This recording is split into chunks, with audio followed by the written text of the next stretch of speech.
오늘 말씀의 제목은 다시 얻은 기회입니다. 다시 얻은 기회. 우리는 건강을 잃어버렸다가 다시 건강을 얻는 기회를 가지게 될 때가 있습니다. 물질을 잃었다가 다시 또 그것을 찾는 기회를 가질 때가 있습니다. 가정도 마찬가지입니다. 깨어진 가정이 다시 또 기회를 얻어서 건강한 가정으로 회복되는 경우도 있습니다. 다시 얻은 기회. 잃어버린 자식을 다시 또 찾게 되는 기회.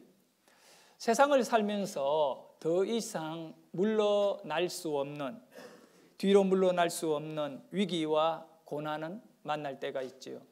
한 발짝만 뒤로 물러나면 낭떠러지, 다시는 회복할 수 없는 것 같은 그런 절망의 낭떠러지에 벼랑 끝에 선 인생이 있을 수 있습니다. 하지만 오늘 우리는 그 어떤 절망에 몰려 있더라도 하나님께서 여러분에게 한 걸음 한 걸음 앞으로 나아가 살라고 위로하시고 말씀 주시고 은혜 주십니다.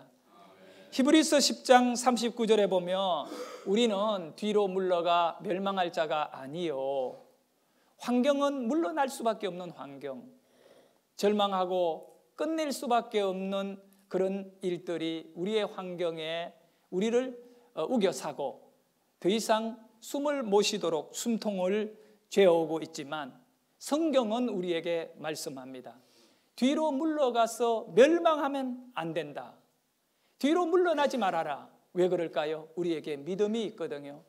오직 영혼을 구원함에 이르는 바로 믿음. 믿음을 가짐으로 우리는 앞으로 나아가게 됩니다. 여러분의 믿음이 다시 여러분의 삶을 회복하게 하는 기회를 얻는 것으로 지렛대가 되고 열쇠가 되고 여러분을 승리로 옮겨놓는 그런 귀한 여러분의 이동수단이 될 수 있기를 축원합니다. 옆에 분과 같이 인사하면서 한 걸음 한 걸음 앞으로 나아갑시다. 축복하기를 바랍니다. 물러나지 않기를 소원합니다. 자꾸 이렇게 절망하면서 패배하는 인생이 되지 말고 한 걸음 한 걸음 앞으로 내디딜 수 있기를 바라겠습니다. 다시 우리에게 하나님이 주시는 기회를 얻고 그것을 통하여 삶이 회복되는, 그것은 이 믿음으로 출발하는 것이고, 가장 기본이 되는 것은 이 불을 떼려면 이 장작이 있어야겠지요.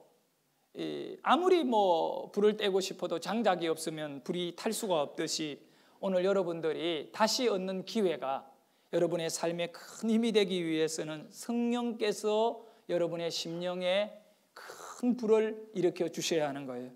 그래서 성령의 불이 여러분에게 타올라야 합니다. 그래서 우리가 소원해야 됩니다. 다시 한번 성령의 불이 내 안에, 내 마음속에 불길처럼 타오르고 성령의 불로서 내 영혼을 새롭게 하여 주시는 그 은혜를 노래할 수 있기를 바라겠습니다. 같이 한번 다시 찾은 불입니다. 이 다시 찾은 불은 회복된 그런 삶을 두고 이렇게 찬양을 한 것이거든요. 여러분 지금 이 찬양을 부르시면서 가슴 속 깊이 회복의 은혜, 하나님 다시 한번 내가 살아나기를 원합니다. 성령의 불로 내 인생을 새롭게 하여 달라라고 하는 간절한 고백이 있기를 바라겠습니다. 하나님께 영광의 박수 올리겠습니다. 오늘 다윗이라는 인물을 통해 가지고 다시 얻은 기회에 대한 그 은혜를 우리가 누리기를 소망해 봅니다. 다시 얻은 기회. 다윗의 그 큰 성공 속에는 하나님이 다시 주신 기회를 귀하게 여기고 그 기회를 통하여 믿음의 반응을 보였기 때문에 그는 성공적 인물이 될 수 있었습니다. 다윗은 젊은 시절에 사울이라고 하는 왕에 의해 가지고 모진 고통을 당하며 쫓겨다녔습니다. 그것이 한두 달이 아니었습니다. 횟수를 거듭하면서 수년간 10년이 넘는 세월 동안 사울 왕의 칼날을 피해서 이리저리 쫓겨다니면서 정상적인 생활이 불가능했습니다. 견디다 다윗이 더 이상 견딜 수 없는 막다른 골목에 몰렸을 때 다윗은 자기를 따르는 600명의 비류들과 함께, 다윗을 따르는 사람들이 잘난 인물들이 아니었습니다. 똑똑하고 잘나고 이런 사람들은 사울 왕편에 다 있고 죄를 짓고 사회에 적응하지 못하던 비류들이라고 합니다. 이 다윗의 큰 성공에 다윗을 돕는 사람들이 똑똑하고 잘나서가 아니라 다윗의 성공에는 하나님의 도움이 있었기 때문에, 그래서 다윗이 그 이스라엘의 원수 국가인, 적대 국가인 블레셋의 가드 왕 아기스에게 망명을 신청하게 됩니다. 이스라엘 사람들은 블레셋 사람들을 인간 취급하지 않고 살아갑니다. 그런데 다윗이 그 블레셋의 왕인 아기스에게 내가 당신의 나라에 들어가 살고 싶습니다, 망명 신청을 하는데, 이 블레셋 왕 아기스는 다윗이 지금 어떤 입장인지를 너무 잘 알고 있습니다. 너무 오랫동안 이 사울에게 쫓기고 있기 때문에 최소한 블레셋 왕은 생각하기를 이스라엘은 사울이 다스리고 있는데 사울 왕의 가장 미움을 받고 있는 다윗이 내 편이 되어준다면 우리가 이스라엘을 치는데 도움이 되지 않겠는가, 이렇게 아기스는 생각하고 다윗의 망명을 받아들입니다.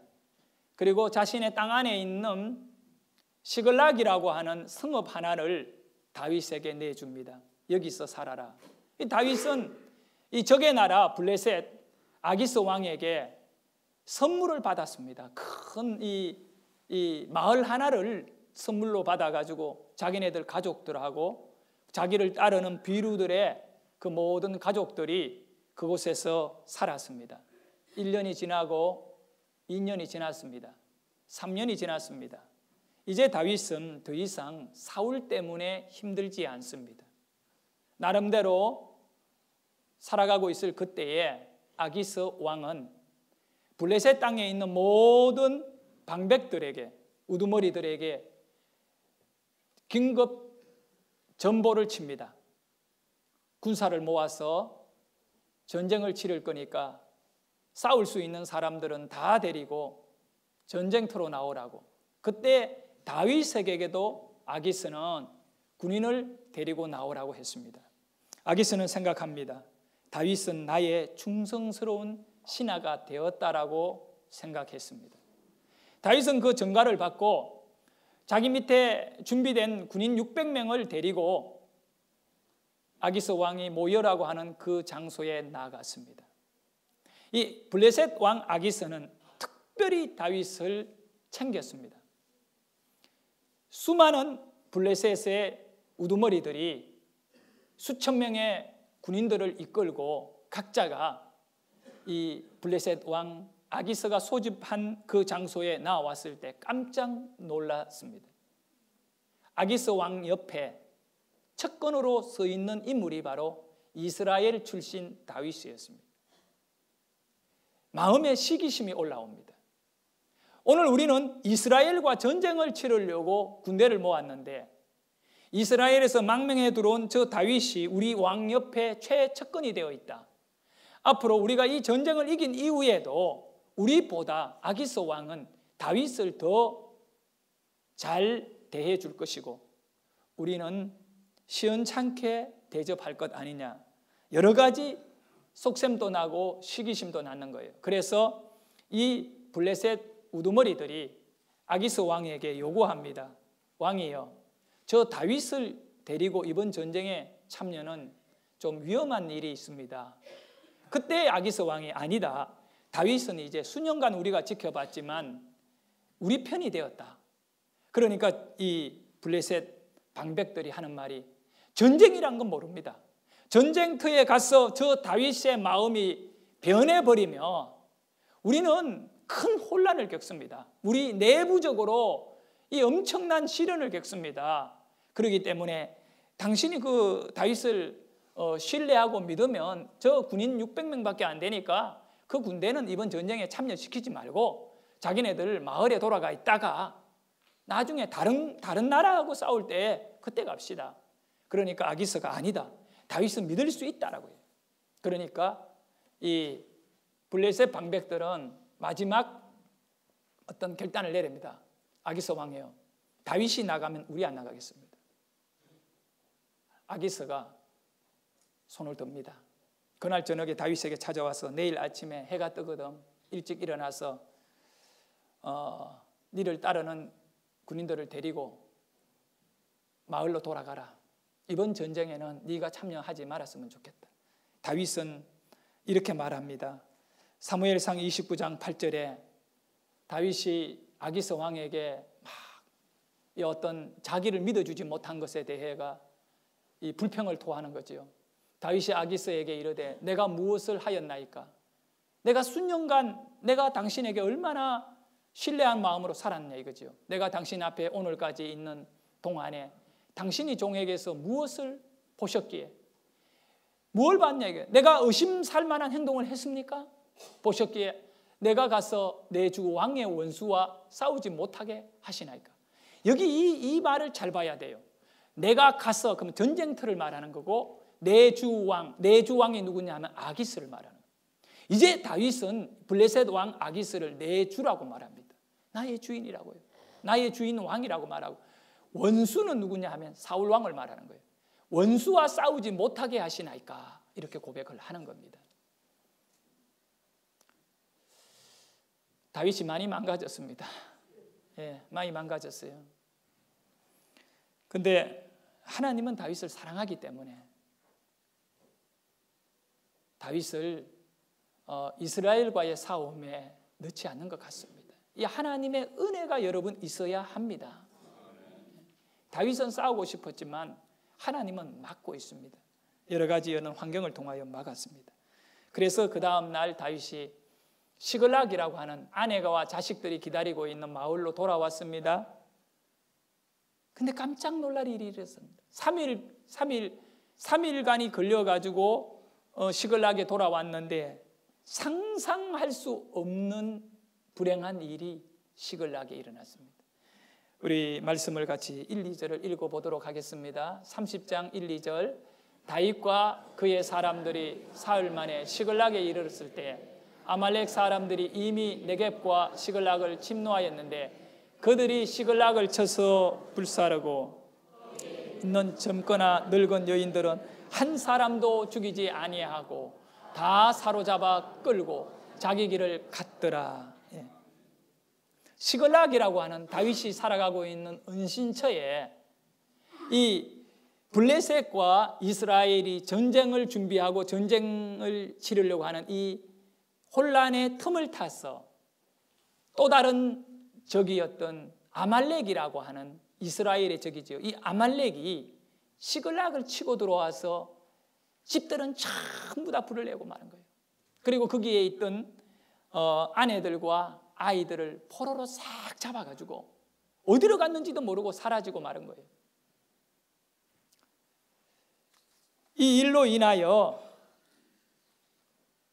절대로 일어나지 말아야 될 일이 다윗의 환경에 일어나고 말한 거죠. 여러분, 우리는 never 결코라고 하는 단어를 10번을 반복하면서 그 일은 나에게 일어나지 말아야 되겠다라고 하는 것이 일어납니다. 다윗에게도 마찬가지입니다. 상상할 수 없는 일이 일어났습니다. 왜 하필 수천 개의 마을이 있는데 그 수천 개의 마을 가운데 다윗의 그 따르는 가족들이 있고 다윗의 은신처인 이 시글락이 말입니까? 불에 타야 하고 거기에 있는 사람들이 잡혀가야 한단 말입니까?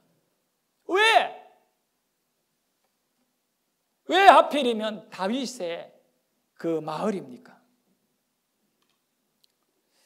그래서 3절에 보면 다윗과 그의 사람들이 성읍에 이르러 본즉 성읍이 불탔고 자기들의 아내와 자녀들이 사로잡혔는지라. 다 잡힌 상태에 끌고 가버렸습니다. 그리고 이 결과로 인하여 이 백성들은 6절에 보면 백성들이 자녀들 때문에 마음이 슬퍼서 다윗을 돌로 치자 하니 다윗의 신하들이 돌을 들고 다윗에게 이제 죽이겠노라고, 당신 때문에 우리는 이렇게 됐다라고 하며 달라들려고 합니다. 사실 이 사람들은 다윗을 따르면서 출세해보고 싶었지요. 다윗이 이스라엘의 어떤 왕이나 권력에 오르게 되면 척근이었던 우리들은 하루아침에 큰 권력을 잡는 핵심에 서게 되고, 그 희망을 그들은 버리지 않고 전쟁터까지 함께 한 건데, 그런 어떤 출세는 고작하고 가족들을 다 잃어버렸으니까 이들이 미쳐버렸습니다. 어미 사자가 새끼 사자를 잃어버리면 그 다음부터 눈에 보이는 움직이는 모든 것은 다 물어 죽이는 거예요. 다윗을 따르던 인물들이 가족을 잃어버린 이후에 이성을 잃어버리고 다윗에게 원망하고 달라들고 있지요. 그때 다윗이 할 말이 있지 않습니까? 나도 똑같아. 내 아내도 잡혀갔어. 내 자식들도 잡혀갔어. 이렇게 변명할 수도 있겠지요. 그런데 그것이 무슨 소용없는 일인 것 같습니다. 다윗에게 있어 부하들의 반란은 참으로 견디기 힘든 그런 일입니다. 여기서 우리는 다윗을 조금 생각해 보십시다. 얼마나 어려운 입장에 서 있는지. 우선 다윗은 수년간 블레셋에 망명해서 살면서 그래도 믿어주고 또 좋은 관계를 유지했던 아기스로부터 버림을 받게 됩니다. 전쟁터에서 결국은 아기스는 다윗에게 돌아가라 그랬습니다. 아기스 왕은 다윗을 전쟁터에서 몰아냈던 겁니다. 그리고 아말렉 사람들은 이 다윗의 그 마을이었던 시글락에 들어와가 불을 다 질르고 다 태워버리고 다 데리고 왔습니다. 다윗은 거지가 되고요. 다윗은 이 공황 상태에 빠지게 된 것입니다. 자, 아기스는 다윗을 버렸고 다윗이 가졌던 모든 가족들과 재물들은 다 없어졌습니다. 그런데 마지막 남은 자존심이라고 할 수 있는 다윗을 따르는 부하들까지도 이젠 돌을 들고 다윗에게 달라들고 있습니다. 다윗이 남은 거라고는 아무것도 없습니다. 한 발짝만 뒤로 물러나면 이제 다윗은 끝나는 것이죠. 겹겹이 꼬여버린 사면초가의 상태의 다윗은 이것이 인생인가 한탄하며 쓰러질 수밖에 없는 끝장 인생이 되어 있습니다. 그런데 여러분, 오늘 우리가 히브리서 10장에 있는 말씀과 같이 하나님이 믿음을 갖고 우리로 하여금 뒤로 물러나지 않고 한 발짝 앞으로 내딛게 함으로 하나님이 열어주는 기적을 보게 하는 은혜가 우리 믿는 사람들에게 있다는 것입니다. 큰 재앙을 만난 다윗에게 그 재앙으로부터 벗어나고 다시 얻는 기회, 다시 찾는 기회, 도로 찾는 기회를 어디에서부터 시작하고 있는가를 오늘 우리는 성경을 통하여 보아야 합니다. 6절의 말씀에 보면 백성들이 자녀들 때문에 마음이 슬퍼서 다윗을 돌로 치자 하니, 백성들이 이제 부하들이 다윗을 돌로 치려고 합니다. 그런 순간에 사람들을 설득시켜야죠. 그런데 다윗이 크게 다급하여진 거죠. 크게 다급하였다. 그의 하나님 여호와를 힘입고 용기를 얻었더라. 다윗이 일어날 수 있는 출발은 여호와 하나님을 힘입고 용기를 얻었다. 여러분, 어떤 문제로 인하여 많이 힘들고 고통스럽다면 지금 이 순간에 하나님을 바라볼 수 있기를 원합니다. 하나님으로 인하여 용기를 얻으시고 힘을 얻을 수 있기를 바랍니다. 어떤 문제를 만나든 간에 하나님은 피할 길을 주십니다. 사람이 감당할 시험 밖에는 너희가 당한 것이 없나니 오직 하나님은 미쁘사. 바로 하나님입니다. 너희가 감당하지 못할 시험 당함을 허락지 아니하시고 시험 당할 즈음에 또한 피할 길을 내사 너희로 능히 감당하게 하시느니라. 이 하나님을 다윗은 믿고 있습니다. 다윗은 사람들에게 도움을 구걸하지 않았습니다. 측근들에게 예언하지 않았습니다. 다윗은 오직 하나님입니다. 다윗이 다급했지만 다윗이 하나님 여호와를 힘입고 용기를 얻었다는 것입니다. 그렇다면 다윗이 어떤 믿음을 가졌을까요? 다윗이 가진 중심의 믿음은 바로 이겁니다. 낮추셨다가도 높이시는 하나님의 능력을 믿었습니다. 우리가 낮아 있을 때 그게 끝이 아닌 거예요. 우리를 높이시는 그 하나님의 능력을 믿어야 합니다. 여러분을 높이시는 하나님, 여러분을 새롭게 하시는 하나님, 여러분에게 다시 주는 기회는 어디에서 오느냐 하면 하나님에게서 온다는 사실입니다.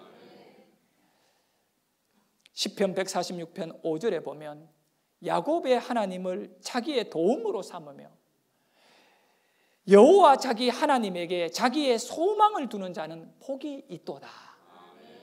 여러분, 하나님을 나의 도움으로 삼으시고 소망을 하나님께 두시기를 바랍니다. 우리는 어려운 일을 만났을 때 금이나 은같이 없어질 것으로 사람의 도움을 쫓아다니는 그런 미련한 자는 되지 않기를 바라겠습니다. 하나님께 소망을 두고 하나님으로부터 용기를 얻고 힘을 얻어야 완벽하게 이길 수가 있습니다. 다윗이 회복이 불가능해 보이는 최악의 상태에서 하나님을 힘입고 용기를 얻어서 다시 일어납니다. 오늘 우리가 읽었던 사무엘상 30장 8절이 핵심의 내용입니다. 다윗이 여호와께 묻자와 이르되 내가 이 군대를 추격하면 따라잡겠나이까 하니 여호와께서 그에게 대답하시되 그를 쫓아가라. 네가 반드시 따라잡고 도로 찾으리라. 하나님이 다윗에게 쫓아가라. 네가 반드시 따라잡고 도로 찾으리라. 이 놀라운 음성이 다윗에게 들려진 거예요. 그러나 이 음성을 듣기 위하여 다윗은 하나님께 물었다는 것입니다.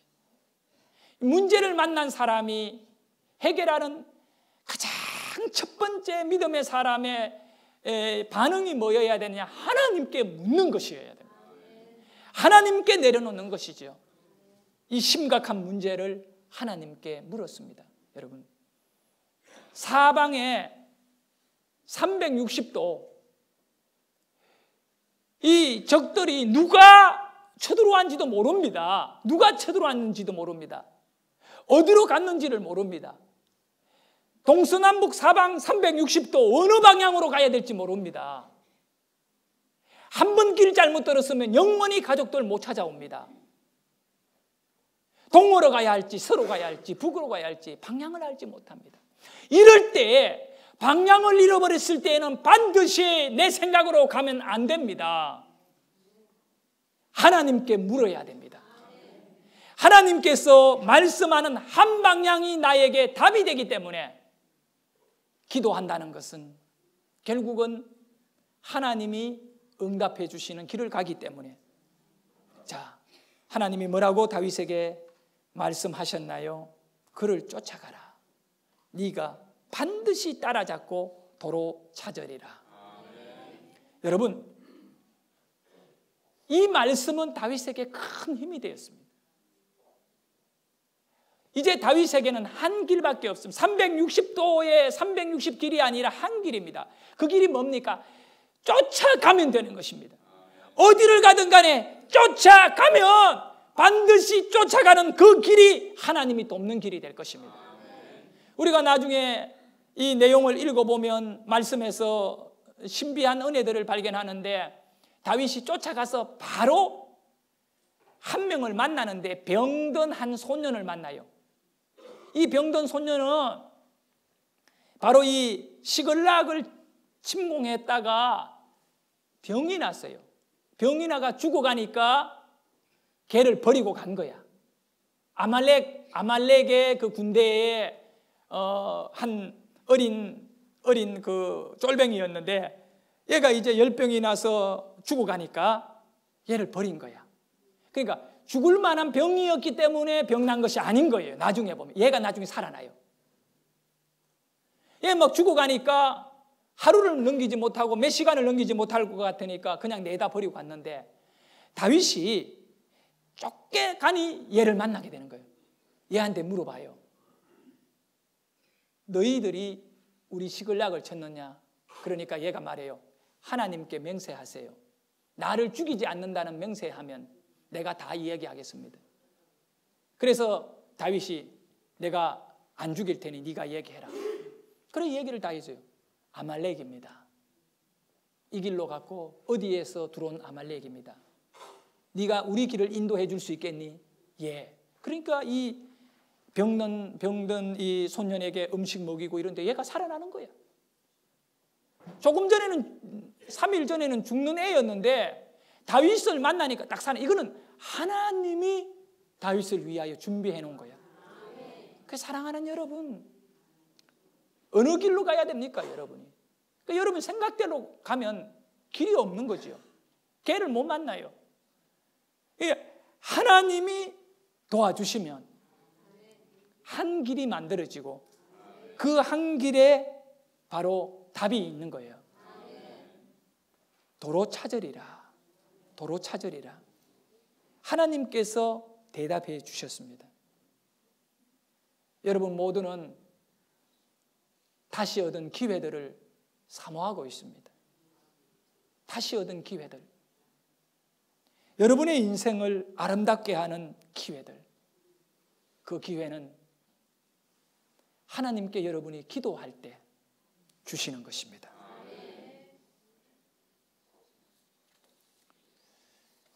어린 시절에 교회를 잘 다녔던 한 자매가 좋은 대학을 졸업하고 똑똑하고 잘난 남자와 연애하면서 결혼을 했어요.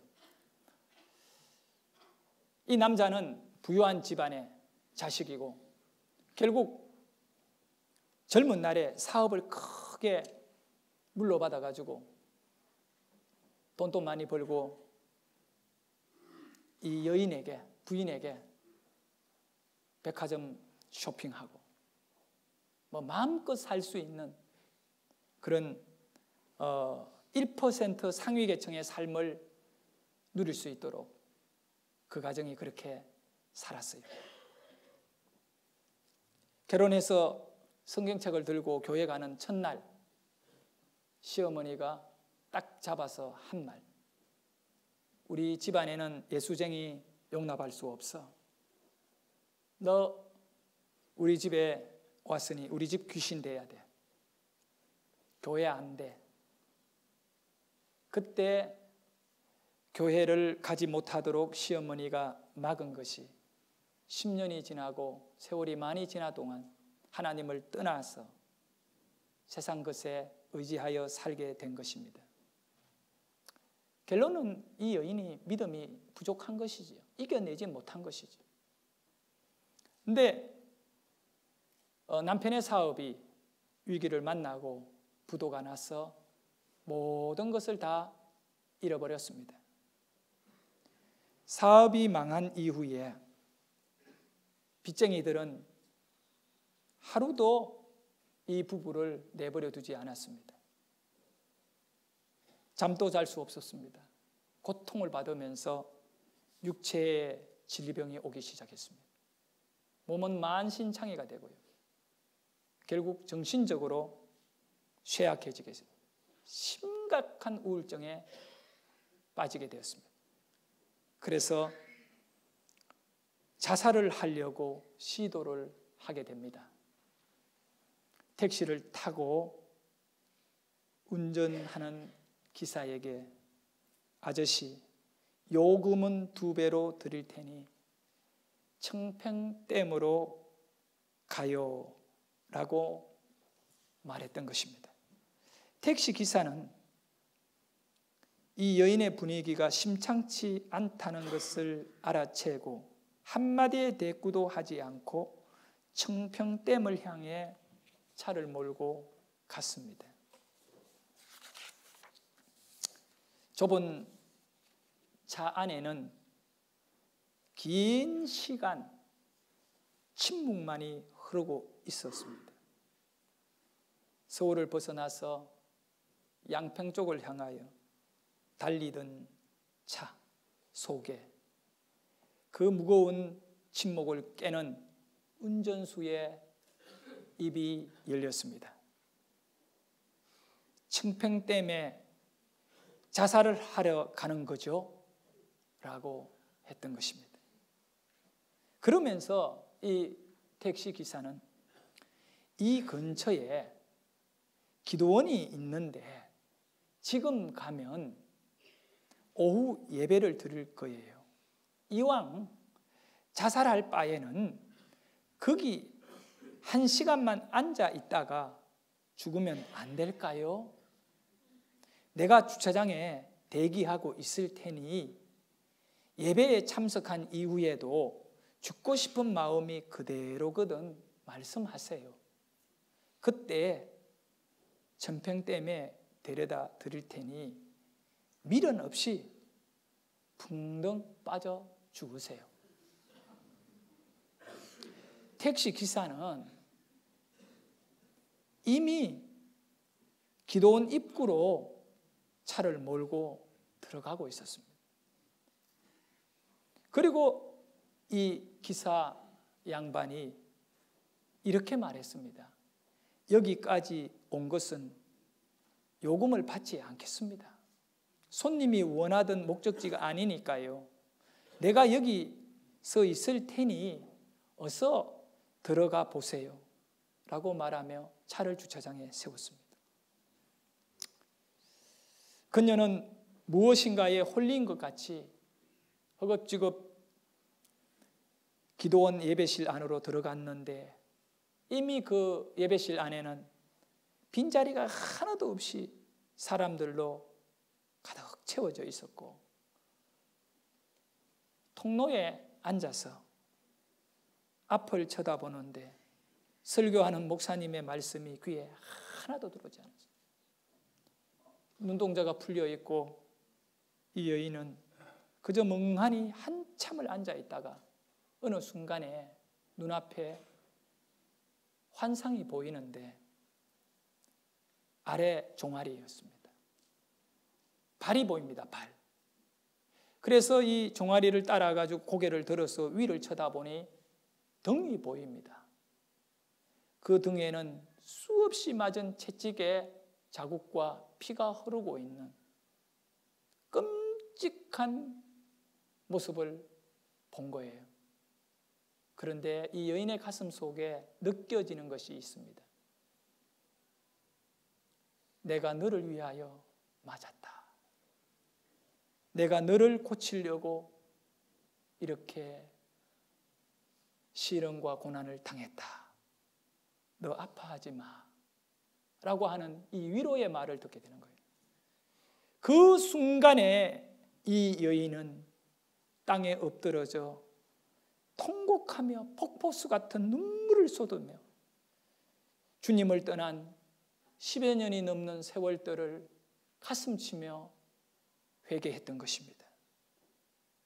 목이 쉬도록 땀이 나고 눈물이 나고 이렇게 뒹굴다가 밖에 있는 택시기사가 생각이 나서 벌떡 일어나서 밖으로 나왔는데 아직도 택시기사는 주차장에서 예배당 출입 문 쪽을 향하여 쳐다보고 있는 거예요.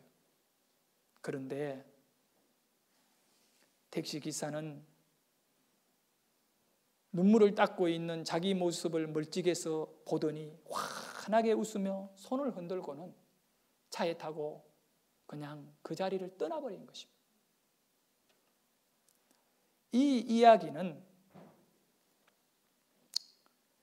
울고 있는 사람과 함께 울 수 있어서 행복하다라고 하는 베스트셀러 책, 저자인 유정옥 사모의 실제적인 이야기입니다. 이분이 그때 그 기도원에서 예수님을 다시 만난 거예요. 다시 얻은 기회가 기도하는 장소에서 얻게 되는 거예요. 돌아와서 그날부터 새벽 예배 나가고 남편 데리고 교회 나가 이 남편이 신학교를 가게 돼요. 30년 전의 이야기입니다.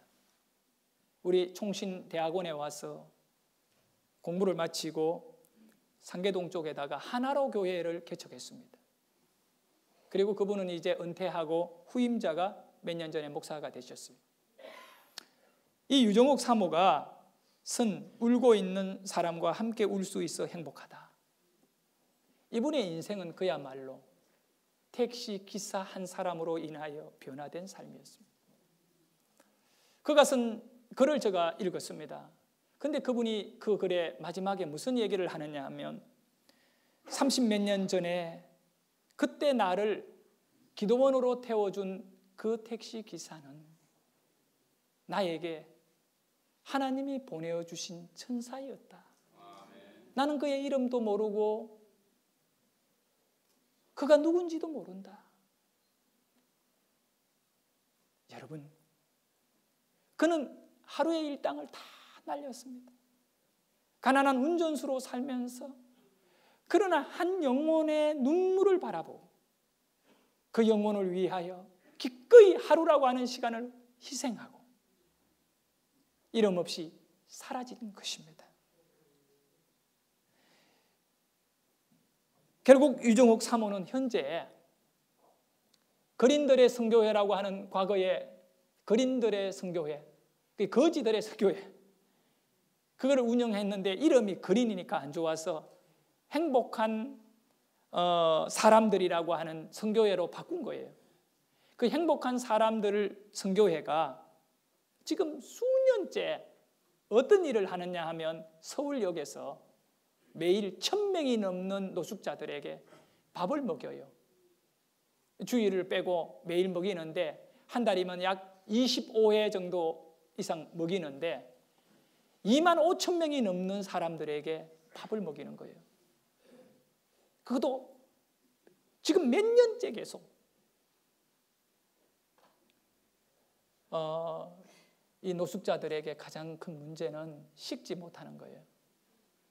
네, 목욕탕을 만들어 가지고요 2개나 운영을 해요.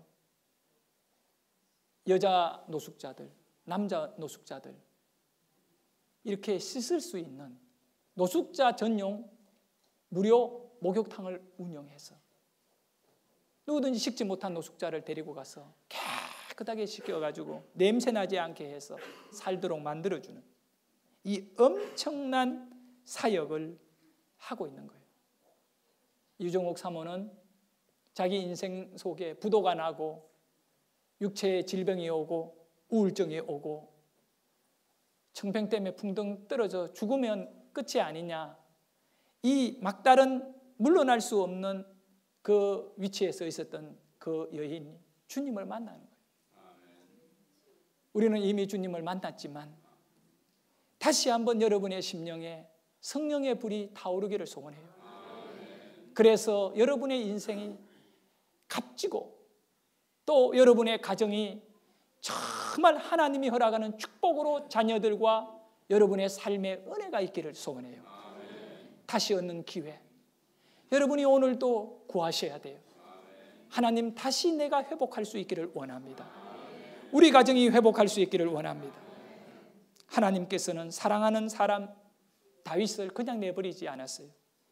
다윗의 마을이 불이 다 탔고 아내들과 자식들이 다 잡혀갔지만 하나님을 찾는 다윗에게 다시 회복할 수 있는 길을 주신 것입니다.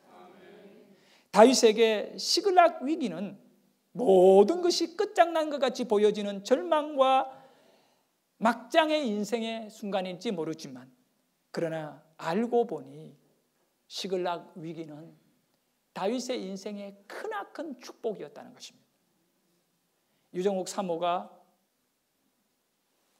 완전히 망해서 예수를 만나서 다시 일어났듯이 다윗은요, 시글락에 불이 나가지고 마을이 다 타버리고 다 끝났습니다.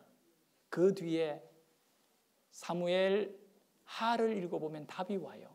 사무엘 상 우리가 30장을 읽었는데 31장이 마지막 사무엘 상의 내용이거든요. 그 마지막 사무엘 상 31장의 내용이 뭐냐 하면 이스라엘과 블레셋의 전쟁 이야기예요. 30장은 다윗이 처절하게 무너진 모습을 보여주는데 거기에서 하나님께 기도해서 회복하는 내용이고, 31장은 그 다윗을 빼내고 아기스가 블레셋 군대를 끌고 사울과 전쟁을 치르는 내용이 나오는데 그 전쟁이 마지막 전쟁이에요. 그 전쟁이 마지막 전쟁이에요. 그 전쟁에서 누가 죽느냐 하면 사울과 사울의 아들 다 죽어요. 그리고 이스라엘 초대 왕이 왕가가 끝나는 거예요. 여러분, 다윗이 시글락에 왔을 때 집이 없는 거예요. 불을 다 질러버렸으니까 하나님은 이제 다윗에게 더 이상 네가 이 시글락에 있지 말라는 거예요. 그리고 너는 이제 이스라엘로 들어가라는 거예요. 불타버린 마을, 안타까울지 모르지만 다윗은 이제 헤브론이에요. 헤브론. 그 시글락에 불탄 것을 버리고 3일 뒤에 가족을 다 찾은 뒤에 다윗은 어디로 가느냐 하면 헤브론으로 갑니다. 헤브론으로 갔는데 사울 왕과 가족들이 다 죽어버렸으니까 이스라엘은 왕이 없어졌어요. 사람들이 다윗에게 왕이 되어달라고 예언하게 되는 것입니다. 여러분, 다시 얻은 기회가요, 얼마나 소중한지 몰라요. 만약에 다윗이 하나님께 기도하지 않았다면 그 다윗의 신하들에게 돌에 맞아 그냥 죽었고, 다윗이 신하들에게 누가 우리를 침공했는지 모르니까 사방에 흩어져서 찾아보자고 그런 식으로 돌아다녔다면 다윗 인생은 끝났을 것입니다. 그러지만 다윗이 그 큰 위기를 만났을 때 하나님을 찾았거든요. 하나님은 우리에게 다시 얻는 기회를 오늘 또 주십니다. 우리 교회가 사명을 감당해야 돼요. 그래서 올 봄에 해피데이 5.17을 준비하고 있습니다. 저는 마지막 오늘까지 진행위원을 여러분들에게 헌신할 것을 간절히 부탁드립니다. 다시 얻는 기회라고 생각합니다. 우리 교회가 영혼을 살릴 수 있는 다시 얻는 기회, 여러분 개인이 하나님께 헌신할 수 있는 이 기회, 다시 얻은 기회를 외면하지 마시고 오늘 예물 드릴 때 꼭 진행위원으로 헌신하십시오. 시간 없다 이렇게 생각하지 마십시오. 우리 기도하겠습니다. 제가 기도하겠습니다.